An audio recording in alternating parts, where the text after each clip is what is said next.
muy buenos. Les voy a explicar uno de los temas más complejos, pero más lindos de trabajo y tiempo libre, que es electrocardiografía, ¿sí? Para ello vamos a empezar con un PowerPoint, donde, vamos a ver cuál es, acá. Vamos al inicio. Y les voy a explicar algunos conceptos. Bueno, electrocardiografía, primera parte, bases fisiológicas, físicas y fisiológicas, gentileza del Instituto Tejedor. Bueno, la electrocardiografía se define como el registro de la actividad eléctrica del corazón. Las bases son las siguientes. La actividad del corazón genera potenciales bioeléctricos, porque es un tejido excitable. Estos potenciales son conducidos por los medios líquidos del cuerpo, que son buenos conductores de la electricidad, porque a excepción del tejido adiposo, todos tienen mucho contenido de agua. Bien, se registran estos potenciales con electrodos colocados sobre la piel, y los potenciales eléctricos son transducidos en un registro visual por un aparato que se denomina electrocardiograma. Entonces el corazón genera potenciales, los medios líquidos del cuerpo los conducen, con electrodos sobre la piel los registramos, y con un aparato llamado electrocardiógrafo lo transducimos en un registro que puede ser en papel o en pantalla, en un monitor. Bueno, realidades. ¿Qué es lo que registras? El registro por lo que registras son diferencias de potencial en función del tiempo entre dos puntos de la superficie corporal. Para interpretar a este registro, vos tenés que conocer tres cosas: la actividad eléctrica del corazón, su técnica de registro, como es la técnica, y los fundamentos teóricos de la misma. Respecto a los fundamentos teóricos, esto se basa en la teoría de vectores. Dice lo siguiente: en un campo eléctrico real, vos tenés un polo que emite electrones, vos tenés un polo que recibe los electrones, o los llamados ánodo y cátodo de la pila electroquímica. Y después tenés un vector de corriente eléctrica. Los electrodos van a ir desde el polo emisor al polo receptor. Entonces, ¿qué es un vector? No solo para la física eléctrica, sino que en distintos aspectos de la física, el vector se define como una herramienta geométrica que sirve para representar una magnitud física. Cuando una magnitud física se puede representar a través de un vector, se dice que es una magnitud vectorial. Puede ser la actividad eléctrica en un campo eléctrico, también puede ser el centro de gravedad, que se representa como un vector. Recuerden la V2. Bueno, los vectores tienen un sentido, que puede ser horizontal, vertical, una dirección. En un vector horizontal puede ser de izquierda a derecha, derecha a izquierda, en un vector vertical puede ser arriba abajo, abajo arriba, y una magnitud. Representa con una flechita. Eso es el vector. En un campo eléctrico real, vos tenés un polo que emite los electrones, un polo que los recibe, y un vector. ¿Sí?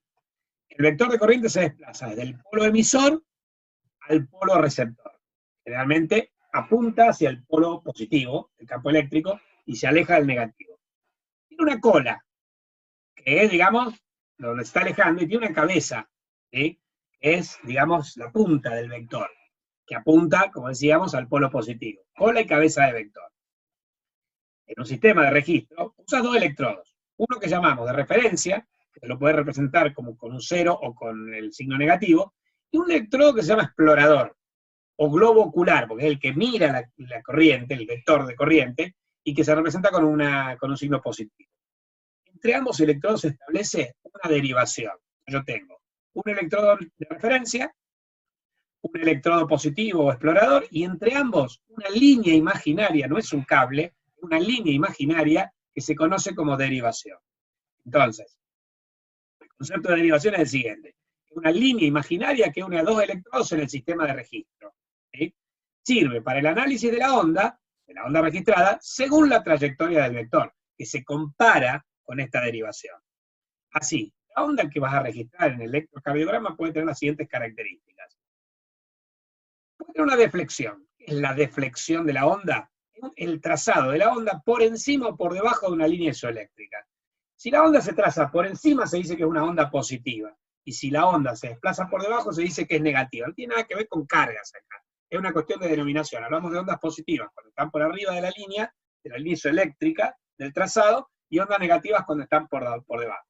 ¿Cómo surge una onda positiva o negativa? Surge de comparar la dirección del vector con el electrodo positivo de la derivación. Así, si la cabeza del vector se acerca al polo positivo, la onda será positiva. Si la cabeza del vector se aleja del polo positivo, la onda será negativa. Y si el vector se acerca y después se aleja, la onda será difásica. Primero positiva y después negativa. Ahora vamos a ver. La amplitud es la magnitud de milivoltios, ¿sí? Surge de comparar el sentido del vector con el eje de la derivación. Así, si el vector y la derivación son paralelos, la amplitud de la onda será máxima.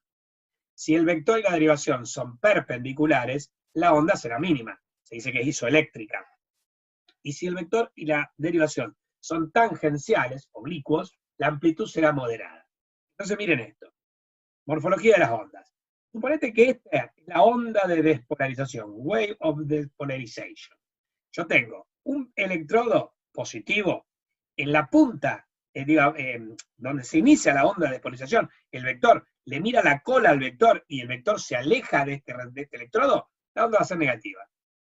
Si el electrodo yo lo coloco mirando la cabeza del vector, si el electrodo lo coloco mirando la cabeza del vector y todo el vector se acerca al electrodo, la onda va a ser positiva, para arriba. Si coloco el vector cuando se inicia la onda, ¿no? Acá, la onda de despolarización, si coloco el electrodo, digo acá, y entonces el vector se acerca un poquito a la onda, pero después se aleja mucho del electrodo, la onda va a ser bifásica. Primero positiva pero poquito, y después negativa mucho. Si por el contrario pones el electrodo cerca de donde termina el vector, y entonces el vector se acerca mucho al electrodo y después se aleja un poquito, vos vas a tener una onda positiva alta y después una onda negativa chiquita. Finalmente, si el electrodo lo colocás justo en la mitad del vector, y el vector se acerca al electrodo y se aleja del electrodo, pero con la misma trayectoria, vos vas a tener una onda difásica, pero tanto la onda positiva como la negativa tienen la misma amplitud. Se dice que es una onda isodifásica. Porque es difásica, positiva, negativa, pero como la onda positiva y la onda negativa son iguales, es isodifásica. Repito entonces. Si este es el vector de despolarización, y yo pongo un electrodo donde empieza, y todo el vector se aleja del electrodo, la onda va a ser negativa. Porque el electrodo, que es el globo ocular, le mira la cola al vector. Si yo pongo el electrodo donde se acerca el vector, y el electrodo mira la cabeza del vector, la onda va a ser positiva. Si yo pongo el electrodo en la mitad del vector, la onda va a ser bifásica. Si lo pongo cerca del inicio, va a ser bifásica, pero con una onda positiva chiquitita y una negativa grande. Si la pongo cerca del final, la onda va a ser bifásica, pero con una onda positiva alta y una negativa baja. En cambio, si lo pongo justo en la mitad del vector, la onda va a ser bifásica, pero con una onda positiva y una negativa de igual amplitud. Se dice que es isodifásica. ¿Estamos? Eso en cuanto a la amplitud. Ahora vamos a ver qué pasa con la trayectoria del vector. Entonces, nosotros al vector eléctrico no lo vemos, porque es una corriente eléctrica, la electricidad no se ve con sus ojos, pero lo podemos registrar. Nosotros no sabemos cuál es la trayectoria del vector, la podemos suponer conociendo la morfología del corazón, dónde se encuentra el nodo sinoauricular, dónde se encuentra el nodo auriculoventricular, etc. Podemos más o menos imaginarnos cómo es la trayectoria del vector, pero no lo podemos ver. Entonces lo único que podemos hacer nosotros es apreciar el vector a través de las derivaciones. Concretamente, si yo tengo, por ejemplo, yo coloco acá un electrodo de referencia y acá un electrodo explorador, y esta es la derivación. Recuerden que la derivación no es un cable, la derivación es una línea imaginaria que une dos electrodos. Yo coloco un electrodo acá y un electrodo acá, que están conectados a un aparato transductor que me va a dar la onda, el registro del vector, y yo imagino que desde donde yo puse el electrodo explorador a donde el explorador y el de referencia, entre los dos, va a haber una línea imaginaria que es la derivación. Supongamos que detrás del pizarrón hay un cable pelado, ¿sí? Que está, digamos, hay un polo emisor de electrones, y hay, suponete, un tornillo en otro lugar metálico que está trayendo los electrones. Pero yo no sé, yo toco el pizarrón y me da una patada, ¿sí? Pero yo no sé si la corriente viene de arriba para abajo, de abajo para arriba, si va de la derecha a la izquierda, de la izquierda a la derecha. Entonces yo con un sistema de registro soy capaz de más o menos imaginarme cómo viene el vector. Porque el trazado de la onda deriva o depende de dos cosas. Primero, de si el vector se acerca o se aleja del polo positivo. Si se acerca me va a dar una onda positiva y si se aleja me va a dar una onda negativa. Dicho de otra manera, al electrodo positivo nosotros lo llamábamos el globo ocular, el que mira la corriente. Entonces, si le mira la cabeza al vector, va a determinar una onda positiva, pero si le mira la cola al vector, va a determinar una onda negativa. Y después la amplitud de la onda dependerá de comparar la trayectoria del vector con el eje de la derivación. Si ambos son paralelos tendrás la máxima amplitud, si ambos son perpendiculares la mínima amplitud y si son tangenciales una amplitud moderada. Entonces, supongamos que el vector de corriente fuese tuviese esta trayectoria, lo vamos a llamar vector 1, ese vector 1 va a determinar una onda. Primero, que va a ser positiva. ¿Por qué? Porque la cabeza del vector se acerca a mi electrodo explorador. Segundo, va a ser de gran amplitud porque la trayectoria del vector es paralela al eje de la derivación. Entonces yo voy a determinar una onda así. Suponete que el cable pelado está acá y el tornillo está acá, metálico, y el vector va así, 2. También va a ser positivo, porque se acerca al extremo positivo, pero va a tener menor amplitud. ¿Por qué? Porque es tangencial, no paralelo, sino tangencial a la derivación. Lo que yo voy a ver es esto. Positivo, pero de menor amplitud. Suponete que el vector 3 viene así. Acá tengo el polo emisor, acá tengo el polo receptor, y esta es la trayectoria del vector. Es perpendicular a la derivación. Yo voy a ver dos cosas. O bien, un trazado isoeléctrico o un trazado isodifásico, pero muy chiquito, así. Supongamos que el vector va así, 4. En este caso se está alejando del extremo positivo, o sea que va a dar una onda negativa, y además es tangencial, así que va a ser moderada. Supónganse que hace esto. Esta es la trayectoria del vector. Si el vector ahora se está alejando del extremo positivo, va a dar negativo y como es paralelo a la derivación, va a ser de máxima amplitud. Finalmente, imagínense que esta es la trayectoria del vector 6. Acá el vector, al ser perpendicular, va a dar una línea isodifásica o una línea isoeléctrica o una línea isodifásica de pequeña amplitud. Conclusión, chicos, yo no veo la dirección del vector. Yo lo que veo es, lo que yo conozco es cómo puse los electrodos, o sea que yo conozco cómo es mi derivación y dónde está puesto mi electrodo explorador, y después tengo el registro electrocardiográfico de las ondas. Entonces, de acuerdo al registro de las ondas, yo puedo suponer dónde estuvo el vector. Suponete el caso 3 y 6. El vector puede ir así o puede ir así. Yo tengo que buscar el cable pelado para repararlo arriba o abajo, no es lo mismo. Con una sola derivación, yo no sé, pues me va a dar igual porque es perpendicular, tanto si viene de arriba para abajo como de abajo para arriba. ¿Qué tengo que hacer? Coloco una segunda derivación y hago esto. La coloco así. De tal manera que sea paralelo a los dos. Pero en uno de ellos, el electrodo explorador, supone que yo puse el explorador arriba, en el caso 3 me va a ver la cola del vector y me va a dar un trazado así. Ahora, en el caso 6 me va a ver la cabeza del vector y me va a dar un trazado así. Entonces fíjense que solo con 2 derivaciones yo ya pude establecer cómo era el recorrido de cualquier vector en el campo eléctrico real que se pueda estar produciendo. Imagínense en el electrocardiograma que las derivaciones que nosotros utilizamos son 12. Un electrocardiograma, y pueden ser más que 12, pero un electrocardiograma estándar de 12 derivaciones, yo miro la trayectoria de 5 vectores cardíacos principales, el de la despolarización auricular, el de la despolarización del tabique interventricular, el de la despolarización apical del corazón, del ventrículo izquierdo, el de la despolarización basal y el de repolarización ventricular, lo que me da la onda P, el complejo QRS y la onda T, pero lo hago desde 12 miradas. Cada una de las derivaciones supone una mirada del corazón. Entonces, mi interpretación de los ejes eléctricos del corazón, de la actividad eléctrica del corazón, es muy precisa. Bueno, la aplicación. La teoría de vectores se puede aplicar a 3 niveles. Vos lo podés aplicar al nivel celular, la podés aplicar al nivel tisular y la podés aplicar al nivel orgánico, ¿sí? ¿Cuándo la aplicamos a nivel tisular? Cuando la aplicamos en una célula excitable, como puede ser una neurona, como puede ser una célula muscular, un cardiomiocito. ¿Cuándo la aplicamos a nivel tisular? Cuando analizamos el tejido en su conjunto, el tejido nervioso, o el tejido muscular, estriado esquelético o estriado cardíaco. ¿Cuándo la analizamos a nivel orgánico? Cuando analizamos un órgano concreto, como cuando, por ejemplo, analizamos el electroencefalograma, cuando hacemos un electroencefalograma y analizamos el cerebro, o cuando hacemos el electrocardiograma y analizamos la actividad eléctrica del corazón. Ahí estamos analizando un órgano entero. Entonces, a nivel celular, a nivel tisular o a nivel orgánico.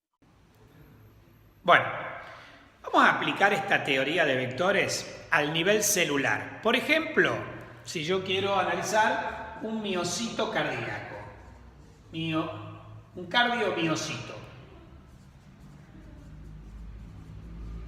Bien. Al principio, la célula está polarizada. ¿Qué significa esto? Significa que tiene cargas negativas internas y cargas positivas externas.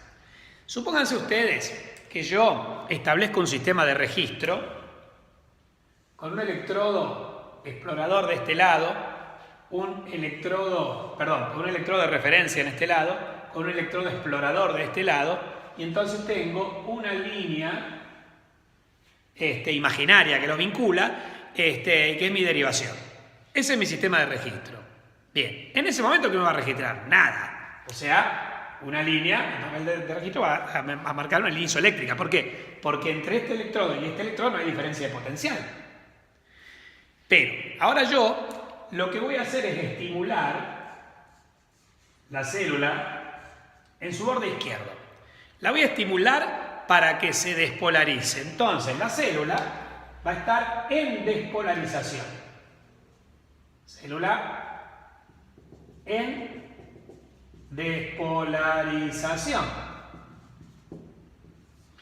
En esta célula en despolarización, yo voy a provocar que se inviertan las cargas negativas y positivas.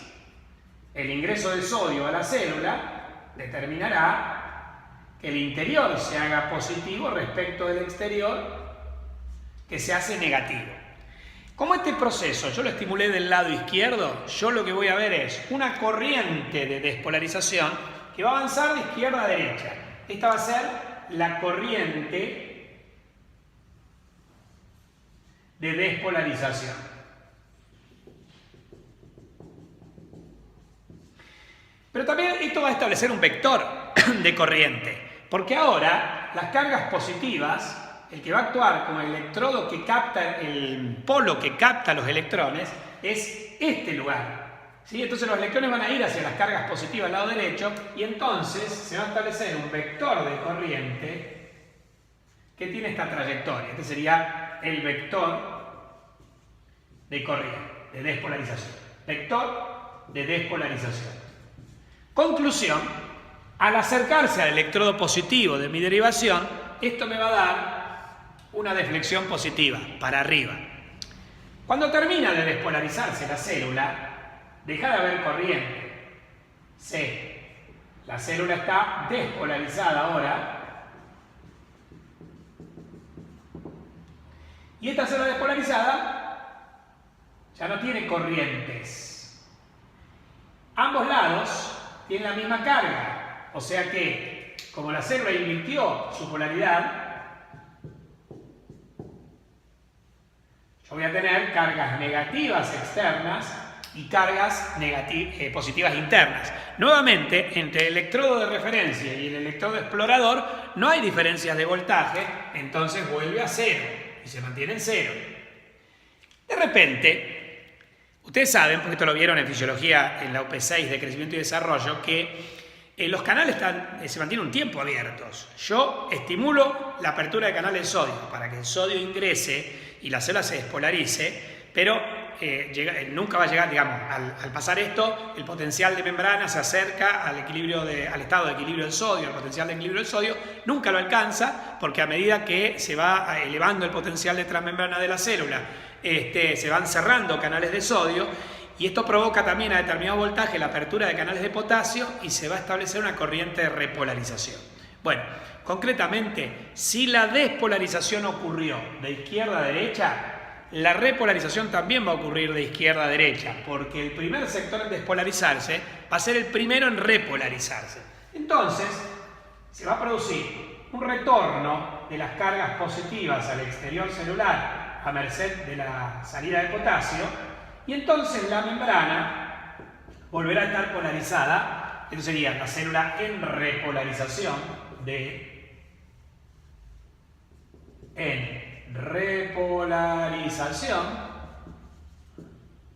y entonces la corriente de repolarización va a tener la misma trayectoria que la corriente de despolarización. Esta es la corriente de repolarización, pero el vector de repolarización va a ser inverso, porque fíjense que ahora las cargas positivas las tengo de este lado, entonces el vector siempre apunta a las cargas positivas. Entonces el vector tiene, el de repolarización, esta morfología. Tiene su cabeza apuntando al polo positivo, que en este caso son las cargas positivas que tengo a la izquierda. Con lo cual, me va a dar, el vector se está alejando de mi electrodo explorador, esto me va a dar una deflexión negativa. Finalmente, cuando la célula termine totalmente repolarizada, como al principio, porque terminó la repolarización, nuevamente yo voy a verificar que no hay diferencias entre el electrodo de referencia y el electrodo explorador, y entonces en esta célula repolarizada lo que yo voy a verificar es que vuelve al eje de base. En conclusión, al nivel celular, la corriente de despolarización y la corriente de repolarización tienen el mismo sentido. Pero el vector de despolarización y el vector de repolarización tienen sentidos inversos. Entonces, las ondas registradas al nivel celular de despolarización y repolarización son invertidas. Si para una célula determinada la onda de despolarización da positiva, la onda de repolarización tiene que dar negativa. ¿Estamos? Esas son las conclusiones generales que yo puedo establecer para el nivel celular. Repito, corriente de despolarización y corriente de repolarización tienen el mismo sentido. Vector de despolarización y vector de repolarización tienen sentidos inversos. Onda de despolarización y onda de repolarización son invertidas. Ahora, cuando vos analizás el electrocardiograma ves que, por ejemplo, en el caso de las aurículas solo se registra una onda de despolarización, que es la onda P.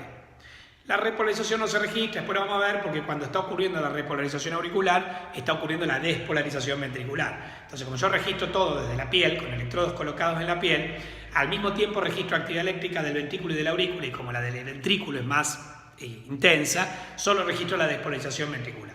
Pero sí registro la repolarización ventricular, y lo que es sorprendente es que cuando yo analizo las ondas de despo y repo, de despolarización y repolarización ventricular, las dos son positivas o las dos son negativas. Si la de despo es positiva, la de repo es positiva, y si la de despo es negativa, la de repo es negativa. ¿Por qué? No, es distinto a lo que estoy explicando.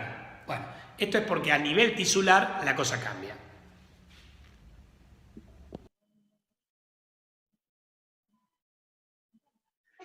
Entonces, cuando analizamos al nivel celular, nosotros decimos que yo tengo una célula que se está despolarizando y la corriente de despolarización avanza de izquierda hacia derecha.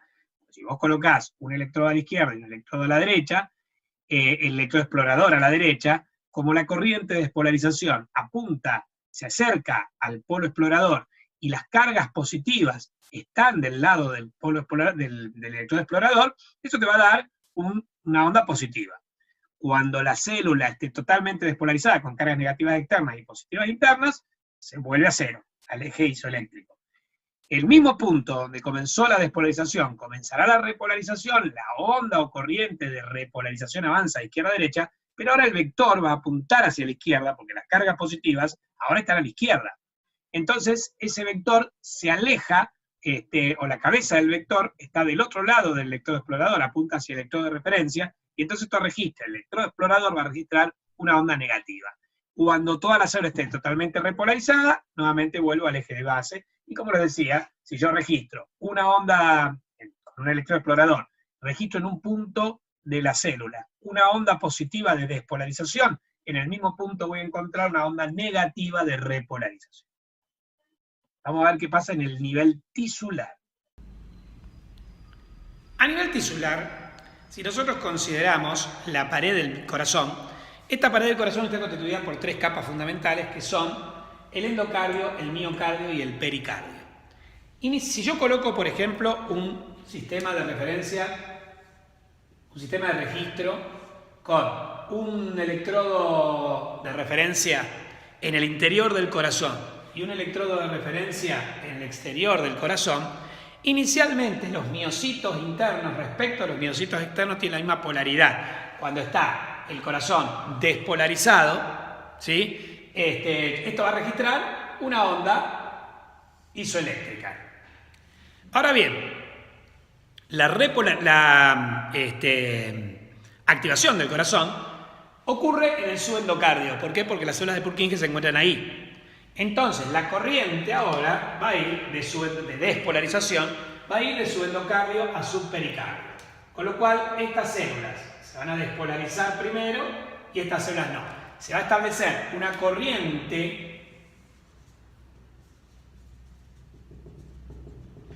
de despolarización que va de subendo a subpericardio y un vector que va a apuntar hacia las cargas positivas. O sea que el vector de despolarización apunta hacia el electrodo positivo, me va a dar una onda positiva. Cuando todo el miocardio esté despolarizado, no hay más corriente ni vector.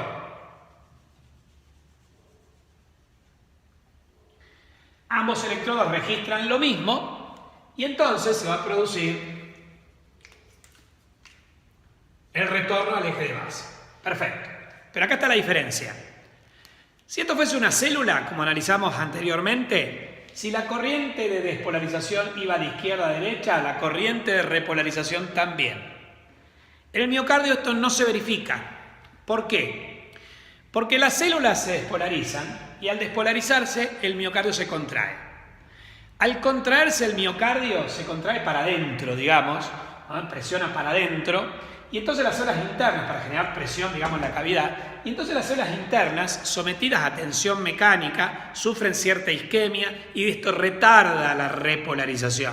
Quiere decir que ahora las primeras células en repolarizarse van a ser las subpericárdicas y se va a dar una corriente de repolarización que va a ir del subpericardio al subendocardio. Esta es la corriente de repo, pero con un vector que es igual al vector de la despo. Apunta hacia las cargas positivas, con lo cual yo ahora voy a ver una onda positiva. Cuando termine de repolarizarse el ventrículo y todo esté repolarizado,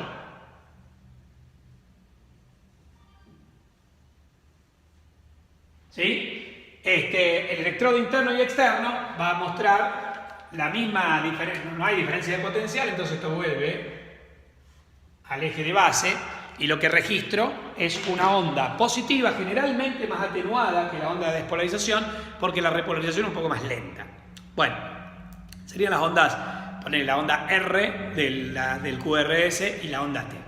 Lo que quiero decirles con esto es que a diferencia del nivel celular, en el nivel tisular, las corrientes de despo y de repo son invertidas.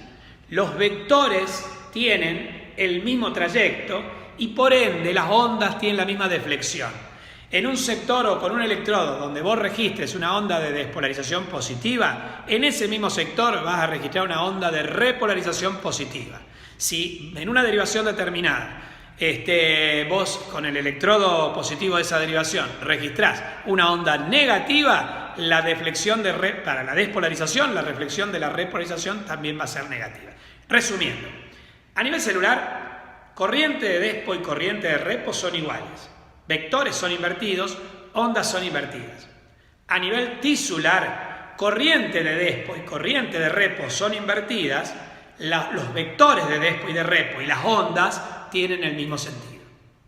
Esto es por la particularidad del corazón, que cuando se despolariza, tras la despolarización se contrae. Al contraerse, las hebras internas sufren una tensión mecánica, sufren isquemia y retardan su repolarización.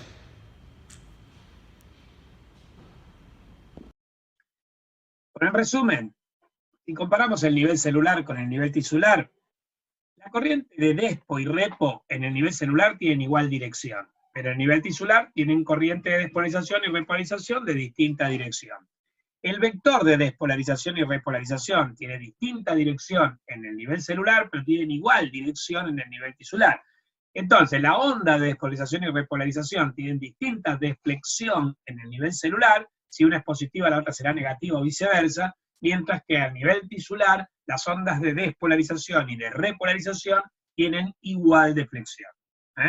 Repito, en el nivel celular, corriente de despo y repo tienen igual dirección, vector de despo y repo tienen distinta dirección, ondas de despo y repo tienen distinta deflexión. A nivel tisular, la corriente de despo y de repo tienen distinta dirección, el vector de despo y de repo tienen igual dirección, las ondas de despo y de repo tienen igual deflexión. Bien, y me falta analizar el nivel orgánico. La actividad bioeléctrica del corazón es generada y conducida por el aparato cardionector. Se generan múltiples vectores de corriente, millones de vectores, que se pueden resumir en 5 vectores principales. Como consecuencia de dicha actividad eléctrica suceden fenómenos mecánicos. Cuando una cámara se despolariza, se contrae. Sístole, auricular o ventricular. Cuando la cámara se repolariza, se relaja. Entra en diástole, auricular o ventricular. Bueno, el aparato cardionector, recuerden que estaba constituido por el nodo sinoauricular o sinusal o de Kelly-Flack, después las filas internodales, el fascículo anterior, el fascículo medio, el fascículo posterior, a su vez el fascículo anterior es interauricular, va de la aurícula derecha a la aurícula izquierda, ¿sí? Y los tres van a ir, tanto el anterior de Bachmann, el medio de Wenckebach, el posterior de Torel, van de nodo a nodo. El segundo nodo es el nodo aurículo-ventricular de Ayov-Tawara. A partir de ahí surge las de His, que tiene una rama perforante, una rama izquierda y una rama derecha. La izquierda se divide en un fascículo anterior o hemirrama anterior y una posterior, y ambas terminan en la denominada red de Purkinje, que se distribuye a lo largo de la pared ventricular. Bien, ese es el aparato cardionector. Las propiedades eran las 5 que vimos: batmotropismo, batmotropismo, cronotropismo, dromotropismo, inotropismo y lucitropismo. Repito porque me trabé. Batmotropismo, que es la capacidad, la excitabilidad, la capacidad de autodespolarizarse, el automatismo. El dromotropismo, que es la ritmicidad. El dromotropismo, que es la capacidad de conducir. El inotropismo, que es la contractilidad. Y el lucitropismo, que es la relajación. Entonces, las células del nodo sinoauricular tienen batmotropismo, o sea, tienen automatismo, con de hecho se lo llama el marcapasos primario, con un cronotropismo, una frecuencia de 60 a 100 latidos por minuto. Un dromotropismo bajo de 0,25 metros por segundo, no se contraen, no se relajan. Los miocitos auriculares no tienen batmotropismo, son comandados por el nodo sinoauricular.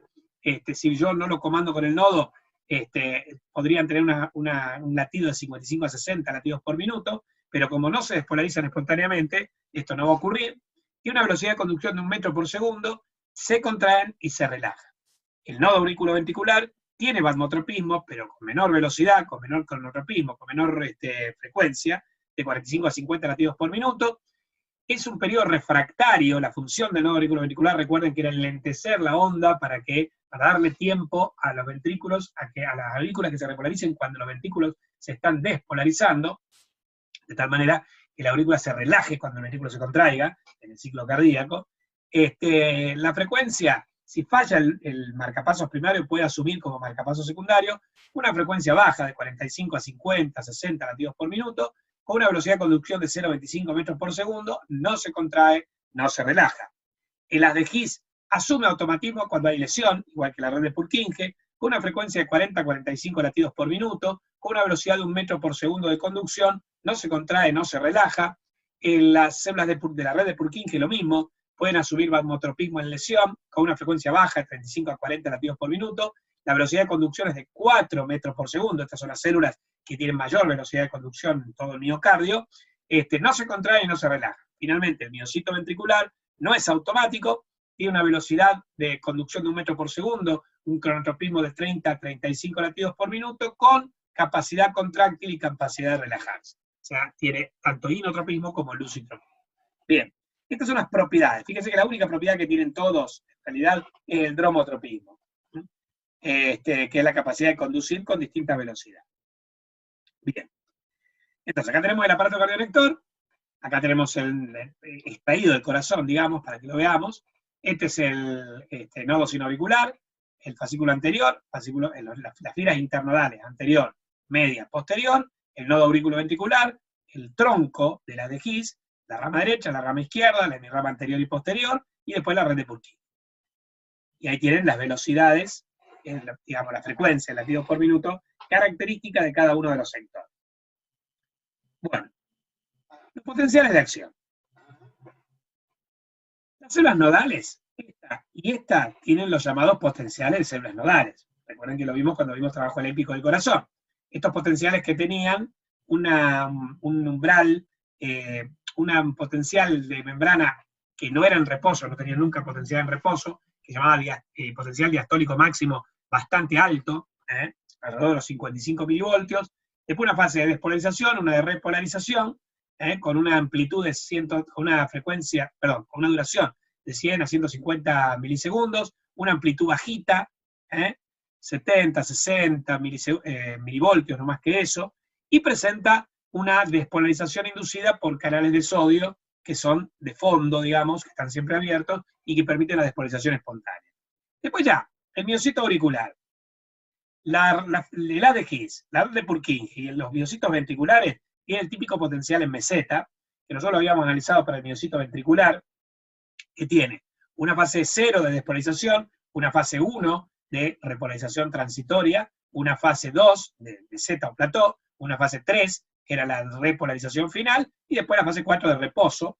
La duración llegaba hasta los 250, 300 milisegundos, con una amplitud muy baja, muy alta, porque tiene un potencial de reposo muy bajo, de menos 95 milivoltios, puede llegar hasta 135 milivoltios, así que la amplitud es muy grande, con un umbral de 40 milivoltios. Bueno, esto es lo que analizamos en esa clase. Fíjense que cuando se está dando el potencial en el nodo y se produce la despolarización de la aurícula se va a contraer por esa despolarización, pero como expresión de la despolarización de la aurícula tenemos la onda P. Después la aurícula se repolariza, pero yo no lo registro electrocardiográficamente porque cuando se está repolarizando la aurícula, para relajarse, se está despolarizando el ventrículo. Y entonces yo registro el complejo QRS de la despolarización ventricular. Entonces los fenómenos eléctricos de la repolarización auricular no se registran. Después tengo la repolarización ventricular, y como consecuencia de la repolarización ventricular tengo la onda T del electrocardiograma que expresa la repolarización del ventrículo. Entonces yo electrocardiográficamente veo la despolarización de la aurícula expresada en función de la onda P, la despolarización del ventrículo expresada en función del complejo QRS, que ahora vamos a analizar cada una de las ondas, y la repolarización ventricular, que es la onda T del electrocardiograma. ¿Estamos? Correlacionan con los fenómenos eléctricos en cada uno de los sectores a lo largo que la onda se va desplazando a lo largo de todo el corazón. Más o menos una onda para alcanzar la red de Purkinje del nodo auriculoventricular tarda unos 162 milisegundos. De estos 162 milisegundos totales, 92 milisegundos está atravesando el nodo auriculoventricular. O sea, más de la mitad del tiempo está pasando por este sector chiquitito. O sea que, por eso decimos que este sector, si bien este es el marcapasos primarios, y este podríamos decir que es el marcapasos secundario, solo asume la función de marcapasos primario cuando falla solo asume la función de marcapasos secundarios cuando falla el primario. Pero cuando el primario no falla, en condiciones normales, el nodo auriculoventricular actúa como un enlentecedor de la onda, para permitirle al ventrículo para permitirle a la aurícula que se repolarice cuando aún no se despolarizó el ventrículo. ¿Estamos? Eso coordina, sincroniza el latido auricular con el latido ventricular. Bueno, muy bien. El trazado entonces del electro muestra lo siguiente: ondas, segmentos e intervalos. Esas son las tres cosas que vemos. Las ondas son de flexiones por encima o por debajo de la línea isoeléctrica y son de 5 o 6 tipos. Están en orden alfabético. P, Q, R, S, T, U. ¿Sí? Eso, uno dice, ¿qué quiere decir onda P? Y lo trata de relacionar con despolarización auricular, ¿y por qué? Pero no tiene nada que ver. Es alfabético. Viene de la P, termina en la U. La onda P indica la despolarización auricular. El complejo QRS indica la despolarización del ventrículo.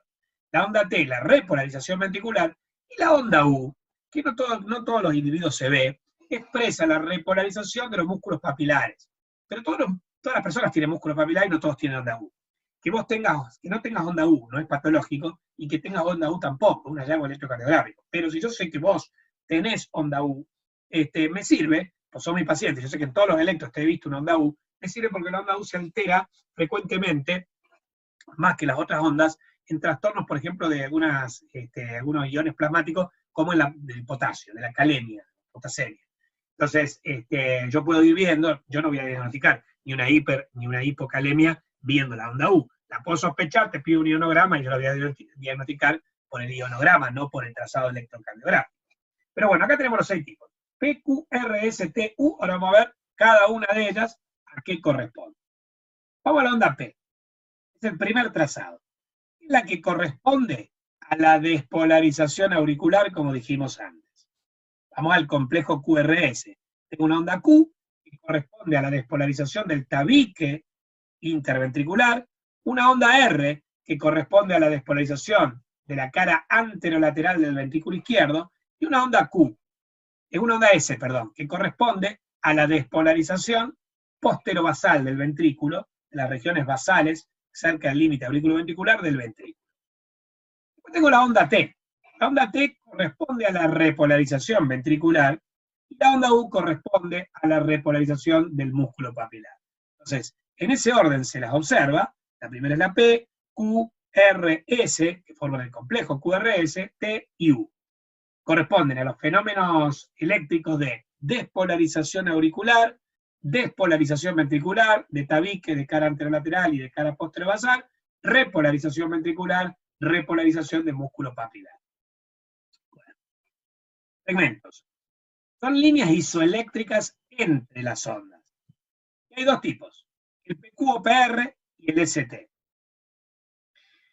El segmento PR está, o PQ, está entre el final de la onda P y el inicio de la onda Q. Si tengo onda Q, que no en todas las derivaciones se ve, se lo llamo PQ. Si llega hasta la onda R, o sea, el segmento llega hasta la onda R y después emerge la onda R, yo lo llamo PR. ¿Qué indica? Este indica el tiempo de conducción en el nodo auriculoventricular, porque entre el aurículo y el ventrículo, ¿qué se encuentra? El nodo auriculoventricular. Entonces marca ese tiempo. El segmento ST va desde el final del QRS, del final de la onda S, hasta el principio de la onda T. Donde termina el QRS hablamos del punto J. El punto J es el punto donde termina el QRS. Ese punto J tiene que estar nivelado con el PR, a la misma altura. Porque si el segmento ST está supradesnivelado o subdesnivelado, si se corre para arriba o se corre para abajo, eso puede indicar isquemia miocárdica. Es importante para el diagnóstico de la isquemia. Bueno, finalmente tengo los intervalos. Estos constituyen la suma de ondas más segmentos. Son de dos tipos. Tengo el intervalo PQ o PR y el intervalo QT. El intervalo PQ es la suma de la onda P, el intervalo PR, es la suma de la onda P y del segmento PR, o de la onda P y del segmento PQ, o sea que se lo puede llamar intervalo PQ, pero generalmente ya decimos, como la onda Q no siempre se ve, se los puede llamar intervalo PR. Mientras que el intervalo QT va desde el inicio de la onda Q hasta el final de la onda T. ¿Qué indica el intervalo PR? Todo el tiempo de conducción auricular, que implica desde cuando empieza a despolarizarse el nodo sinoauricular hasta que termina de despolarizarse el aurículo ventricular. ¿Qué indica el intervalo QT? todo el tiempo de conducción ventricular, desde que comienza la despolarización ventricular hasta que termina su repolarización. Ambos están en relación inversa a la frecuencia cardíaca, especialmente el QT. Bueno, entonces acá tenemos un resumen. 5 o 6 ondas. Onda P, onda Q, onda R, onda S, que forman el complejo QRS, onda T, onda U. Después, segmento PR o PQ, segmento ST, intervalo PR, intervalo QT. ¿Estamos? Bien. Vamos a hablar ahora de la secuencia de activación cardíaca. Primero se produce la despolarización auricular. ¿Sí? La despolarización auricular se produce, fíjense, lo que está en celeste cuando está despolarizado y lo que está en naranja, acá no sé qué color es cuando está todavía polarizado, ¿sí? O cuando se repolariza también lo vamos a naranja. Entonces, este segmento despolarizado y este es el que todavía no está despolarizado. Fíjense, múltiples vectores de despolarización van de nodo a nodo en la misma aurícula, la aurícula derecha, y también van de la aurícula derecha a la aurícula izquierda, ¿sí? Esto determina un único vector de despolarización, ¿sí? El primero de los 5 grandes vectores cardíacos, es el vector, con su trayectoria me va a dar la onda P del electrocardiograma. Una vez que se activa el ventrículo, lo primero que hace es despolarizarse el tabique, y va de izquierda a derecha, ¿sí? La despolarización del tabique dando un vector que tiene esa trayectoria, que es el vector de la onda Q. Después tenés la despolarización apical del ventrículo y de la punta del corazón, digamos, que genera un gran vector de despolarización que va hacia la punta, ¿sí? Primero tiene esta trayectoria y después se desplaza un poquito hacia el lado izquierdo, porque se va a despolarizar, el ventrículo derecho se despolariza primero y después se tiene que despolarizar al izquierdo, con lo cual esto desplaza el vector hacia el lado izquierdo, y este vector va a ser el vector del R, de la onda R. Después, en esa secuencia, se termina de despolarizar el ventrículo izquierdo, está todo despolarizado. Cuando está todo despolarizado, equivale al segmento ST, ¿sí? Y después comienza la repolarización. La repolarización determinando un vector que es muy parecido en su trayectoria, aunque de menor magnitud que el vector de la onda R, es el vector T, el que determina el T, ¿sí? La repolarización, la onda T. Y después queda todo el ventrículo repolarizado. Entonces, volvemos para atrás. Tenemos primero la despolarización auricular. Va de nodo a nodo en la aurícula derecha y va de la aurícula derecha a la aurícula izquierda. Determina un vector, que es el vector de despolarización auricular, que determina una onda, que es la onda P. Después se activa la despolarización ventricular.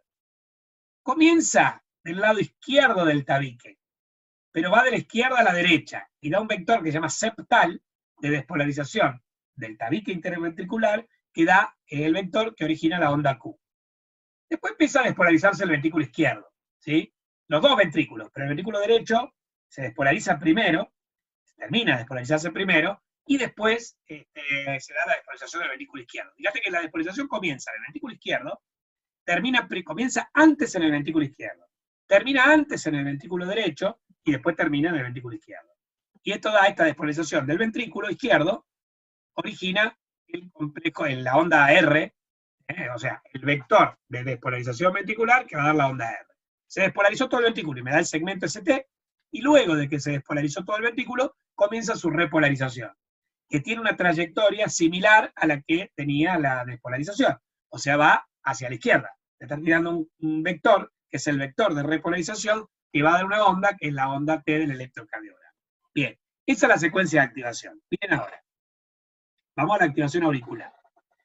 Este es el nodo sinoauricular, y desde el nodo sinoauricular la despolarización avanza, despolarizando toda la aurícula izquierda, la aurícula derecha. Avanza por las vías internodales, el fascículo anterior de Bachmann, hacia la aurícula izquierda, y despolariza toda la aurícula izquierda, y determina una onda que acá está en rojo, un vector predominante acá está en rojo, que es el vector de despolarización auricular, que trasladado que se registra electrocardiográficamente como la onda P, ¿sí? Entonces el nódulo sinusal tiene una secuencia o frecuencia de descarga automática de 60 a 100 impulsos por minuto, y es el marcapasos o marcapasos primario.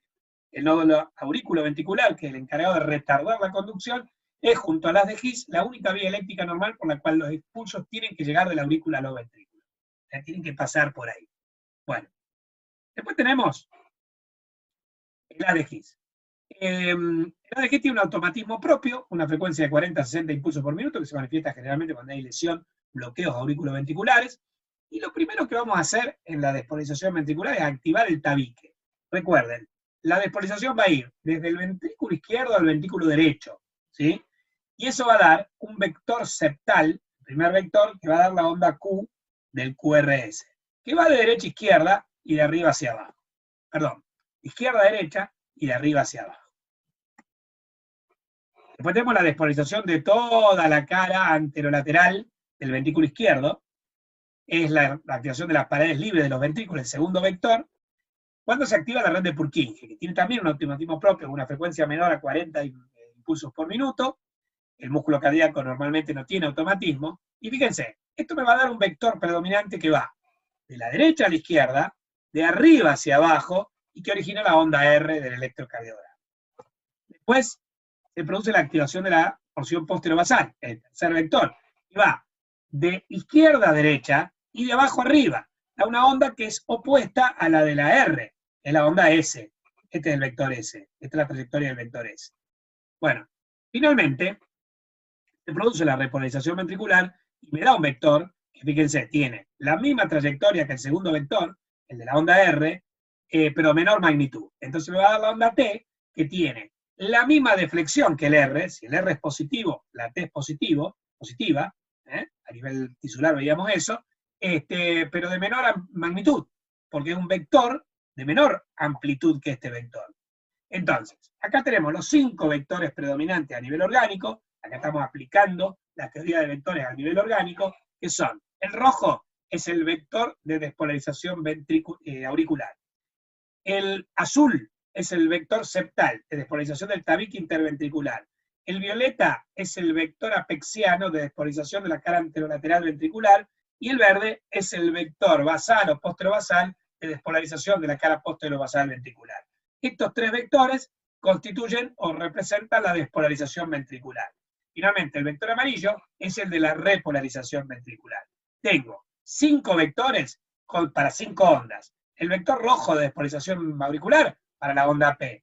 El vector azul de despolarización del tabique interventricular para la onda Q.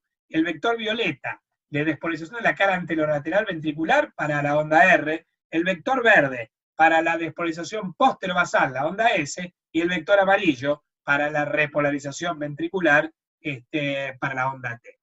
Bueno, muy bien. Relación entre el electrocardiograma y el potencial de acción. Miren, esto lo habíamos visto antes, pero lo vamos a repetir. Para el ventrículo. Cuando se produce el complejo QRS, o sea, mejor dicho, cuando se produce la fase 0 de despolarización del ventrículo, ahí lo que nosotros vemos es el complejo QRS. Después se produce la meseta y se produce la fase 3 de repolarización. Cuando se repolariza el ventrículo, nosotros vemos la onda T. O sea que el QRS corresponde a la fase 0, ¿sí?, de despolarización, y la onda T corresponde al final de la repolarización de la fase 3. ¿Ah? Y por supuesto que cuando termina la onda T, entramos en la fase 4, que es el reposo. Se despolariza el ventrículo, registro la despolarización, complejo QRS. Se repolariza el ventrículo, registro la repolarización, onda T. Bien, esa es la correlación entre el registro electrocardiográfico y el trabajo eléctrico, o sea, el potencial de acción. Vamos a ver ahora con el trabajo mecánico. Relación entre el electrocardiograma y los fenómenos mecánicos. La onda P, que es la despolarización auricular, precede a la contracción auricular. Está relacionada con la contracción o sístole auricular. El complejo QRS, que eléctricamente expresa la despolarización del ventrículo, mecánicamente expresa la contracción del ventrículo, la sístole ventricular. Y la onda T, que eléctricamente expresa la repolarización ventricular, se da por la repolarización ventricular, mecánicamente expresa la relajación ventricular o diástole. Quiere decir, como decía desde un principio, que yo lo que registro, los fenómenos eléctricos que registro en el electrocardiograma de 12 derivaciones estándar son la despolarización auricular, la despolarización ventricular y la repolarización ventricular, que corresponden a 3 de los 4 fenómenos mecánicos, que son la sístole auricular, la sístole ventricular, la diástole ventricular. ¿Cuál es el único fenómeno eléctrico que no registro en el electrocardiograma normal estándar de 12 derivaciones? La repolarización auricular. Por ende, ¿cuál es el único fenómeno mecánico que no se registra? La diástole auricular. ¿Estamos? Porque ocurre al mismo tiempo que la sístole ventricular. Bueno, finalmente, la correlación entre el electrocardiograma y los eventos hemodinámicos, el gráfico este que veíamos del ciclo cardíaco, es el siguiente. Yo tengo la onda P. Acá no hay onda P, significa que la aurícula está en diástole. Entonces la presión auricular es baja, ¿sí? De repente se despolariza la aurícula y se va a contraer. Si la aurícula se contrae, se produce la sístole auricular y la onda A de presión auricular, que eleva tanto la presión auricular y la presión ventricular. Cuando la aurícula está en diástole, el llenado era pasivo, proton mesodiastólico pasivo. Cuando la aurícula se despolariza y por la despolarización de la aurícula se contrae, se produce la sístole, tenés el llenado activo, ¿sí? El telediastólico. Bien, después se despolariza el ventrículo. Y como consecuencia de la despolarización del ventrículo, se contrae dicho ventrículo, y al contraerse dicho ventrículo, aumenta la presión ventricular, se cierra la válvula aurículo-ventricular, porque la presión ventricular supera la presión auricular, pero hasta que no supere la presión de la aorta, no se abren las válvulas arteriales, las válvulas semilunares o sigmoideas aorta. Con lo cual, tenemos un periodo que es isovolumétrico. El volumen queda igual en el ventrículo, es el volumen telediastólico de fin de diástole. Bien, de repente la presión ventricular supera la presión aórtica, se abren las válvulas aórticas, se vacía el ventrículo, se produce la expulsión de sangre, el volumen sistólico, volumen latido, ¿sí? Y ahí el ventrículo se repolariza. Cuando el ventrículo se repolariza, se relaja, entra en diástole. Al entrar en diástole, la presión arterial vuelve a superar la presión ventricular, se produce el cierre de las válvulas aórticas, aumenta un poquito la presión aórtica a este nivel, en la incisura o dicrotismo, o escotadura de la aorta, por el efecto Winkesel, que era el retroceso elástico. Pero bueno, lo que me interesa es que cuando la presión ventricular cae por debajo de la presión auricular, se vuelven a abrir las válvulas auriculoventriculares y el ventrículo se vuelve a llenar. Este volumen que queda cuando ambas válvulas nuevamente están cerradas es el volumen de fin de sístole, o volumen telesistólico, o volumen residual. Entonces lo que vemos es que los eventos electrocardiográficos también se correlacionan con los eventos hemodinámicos. Cuando se despolariza la aurícula, onda P, se produce un aumento de la presión auricular y también se produce el llenado telediastólico activo. Cuando se produce el complejo QRS, se produce la despolarización ventricular, el cierre de la válvula auriculoventricular, la apertura de la válvula arterial y la expulsión ventricular, ¿sí? Es decir, el volumen sistólico. Finalmente, cuando se produce la onda T, se produce la repolarización ventricular. Al producirse la repolarización ventricular, se produce la relajación del ventrículo. Cuando el ventrículo se relaja, se cierra la válvula la válvula arterial primero, y entras en un periodo de fin de diástole, volumen de fin de sístole, perdón, o telesistólico o residual, y bueno, hasta que la presión ventricular cae por debajo de la presión auricular, se abren las válvulas auriculoventriculares y todo vuelve a comenzar. También los eventos electrocardiográficos preceden a los elementos fonocardiográficos. La despolarización ventricular, el QRS, es un poquito anterior al primer ruido cardíaco, y la repolarización expresada en la onda T es anterior al segundo ruido cardíaco. ¿Estamos? Bueno, acá lo que hicimos es, vamos a dejar de compartir pantalla, lo que hicimos es hablar de las bases físicas de la electrocardiografía y de la interpretación, que tiene que ver con la teoría de vectores, y la aplicación de la teoría de vectores al nivel celular, al nivel tisular y al nivel orgánico. Lo que vamos a hacer en la próxima clase es hablar del electro. ¿Cómo se hace el electro? ¿Dónde se colocan los electrodos? ¿Qué derivaciones se constituyen? Bueno, todo lo que tiene que ver con la parte práctica, ¿ok? Eso va a estar en Electrocardiografía 2 como continuación de esta clase. Espero que hayan entendido porque esto es bastante complicadito. Van a tener que verlo 1 o 2 veces más. Cualquier cosa, no vuelven a consultar. Nos vemos, polluelos, y cuídense.